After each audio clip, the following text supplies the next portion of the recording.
नमस्कार बंधुरा आमी संचिता संचितास एसेंस रेसिपिस यूट्यूब चैनेले आपनाके स्वागत। निरामिष दिने सब সময়তেই মনে হয় কি খাই তো সেরকম একটা সমস্যার সমাধান করতে আমি নিয়ে এসেছি চিচিঙ্গে ভাজা। এই চিচিঙ্গে ভাজা দিয়ে গরম ভাত তো অবশ্যই ভালো লাগবে, এটা রুটির সাথেও কিন্তু দুর্দান্ত লাগবে। তাহলে এক ঢিলে দুই পাখি, ভাত বা রুটি যাই করুন না কেন এই রেসিপিটা দারুণ।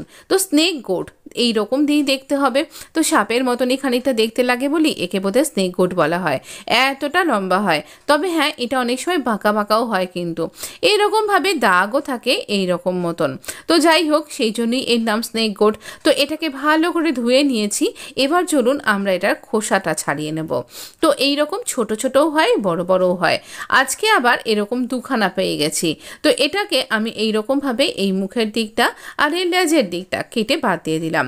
এবার এটা পিলারের সাহায্যে এর খোসাটাকে ভালো করে ছাড়িয়ে নেব।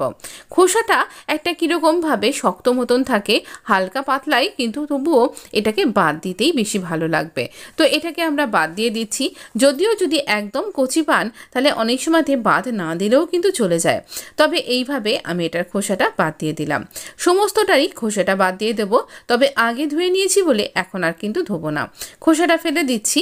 এবার সমস্ত মাঝখান থেকে দুটোরই চিড়ে দিচ্ছি এই রকম ভাবে, তারপর দুটো টুকরো করলাম। এটারও মাঝখান থেকে চিড়ে দিচ্ছি আর এটারও দুটো টুকরো করব।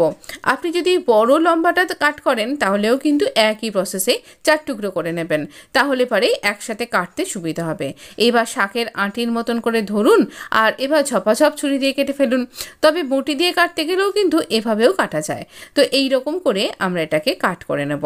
খুব ইজি না, আর এটা একদম ঝিরিঝিরি কাটা হয় আর একসাথেই সমস্তটাই কাটা হয়ে যাবে। তাই খুব সহজে আপনার অনেকখানি কাজ একসাথে হয়ে যাবে। তবে আপনি চপিং যে চপারগুলো হয় না, তো তার সাহায্যেও কিন্তু কাট করতে পারেন, তাহলে একটু জুসটা বেরিয়ে যেতে পারে। তবে এটাও করে কাট করলে জুসটা বেরিয়ে যায় না। এইভাবে কাটিং তো হয়ে গেল। এবার কি করে রান্না করবেন চলুন দেখিয়ে দিচ্ছি। কড়াইটা আমি আগেই গরম করতে দিয়ে দিয়েছিলাম। কড়াইটা গরম হয়ে গেছে। রান্নাটা আমরা সর্ষের তেলে করব। আর দিচ্ছি 5 ফোড়ন। কালো 5 ফোড়নের মধ্যেই কালো জিরে, মেথি, মৌরি, একটু রাঁধুনি আর একটু সর্ষেও আছে। আর এর মধ্যে এবারে দিয়ে দিচ্ছি আমরা লঙ্কা।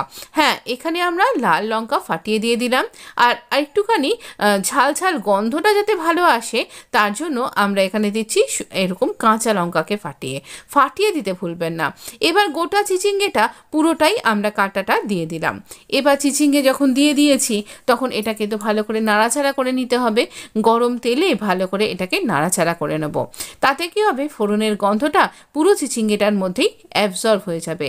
এবার দিয়ে দিচ্ছি স্বাদ অনুযায়ী নুন আর সামান্য একটু হলুদ দেবেন, কারণ এটা কমে গিয়ে একদম একটুখানি হয়ে যাবে। নুন হলুদ দিয়ে আমরা ভালো করে আঁচটাকে কমিয়ে দিয়ে নাড়াচাড়া করে এবার একটু চাপা দিয়ে এটাকে হতে দিন। একটুখানি চাপা দিয়ে হতে দিলে এর থেকে জুস বেরোবে আর তাতে করেই এটা ভালো করে সেদ্ধ হয়ে যাবে। আমি 5 থেকে 6 মিনিট চাপা দিয়ে রেখেছিলাম। এবার আঁচটাকে একটু বাড়িয়ে দিচ্ছি, সামান্য মিডিয়াম করে দিচ্ছি। আর দেখুন এর থেকে জুসও বেরিয়ে গেছে, এটা সফট হয়ে গেছে। এই পর্যায়ে আমি দিয়ে দিচ্ছি ডেসিকেটেড কোকোনাট। এই ডেসিকেটেড কোকোনাটের বদলে আপনি তাজা নারকেলও কিন্তু দিতে পারেন। বেশ খানিকটা পরিমাণে দিলাম, বড় বড় 3 চামচ। এর সাথে আমি এখানে অ্যাড করব চিনি। হ্যাঁ, এখানে কিন্তু চিনিটা দিতে হবে। চিনি দিলে তবে এটা বেশ খেতে সুন্দর লাগবে। আর একদম আপনার মনেই হবে না যে আপনি ঝিঙের তরকারি খাচ্ছেন না আপনি চিচিঙ্গের তরকারি খাচ্ছেন না। আমাদের রান্নাটা একেবারেই প্রায় রেডি। নামানোর আগে আমি 1 চামচ পোস্ত দিয়ে দিলাম। এই পোস্তর সাথে এটা দুর্দান্ত লাগবে। যখন খাবেন একটা সুন্দর বাইট আসবে। আর পোস্ত খেতে কার না ভালো লাগে বলুন। বাঙালি আর পোস্ত একে অন্যের সাথে অঙ্গাঙ্গিভাবে জড়িত, তাই অবশ্যই করেই পোস্ত দিতে ভুলবেন না। তবে আপনি পোস্তটা বেটেও দিতে পারেন, বেটে দিলেও ওপর থেকে একটু ছড়িয়েও দিতে পারেন। তো এই রেসিপিটা আপনার কেমন লাগলো ট্রাই করে অবশ্যই জানাবেন। আর ভালো লাগলে এই ভিডিওটাতে লাইক দিতে ভুলবেন না, বন্ধুদের মধ্যে শেয়ার করতে ভুলবেন না। নিয়মিত ভিডিও পাওয়ার জন্য আমার চ্যানেলটা সাবস্ক্রাইব করতেও ভুলবেন না। আপনি ভালো থাকবেন, সুস্থ থাকবেন। ধন্যবাদ বন্ধু।